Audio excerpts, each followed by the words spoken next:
futebol japonês? Garantia de futuro? Nada disso importa. Porque a gente quer vencer aqui e agora. Não queremos o futuro. Perder é o mesmo que morrer. Mas a gente ainda não morreu.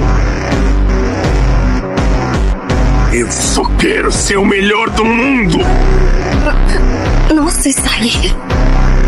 Faz a gente vencer, seu quatro olhos. Não foi você que ensinou esse ego pra gente? Yada!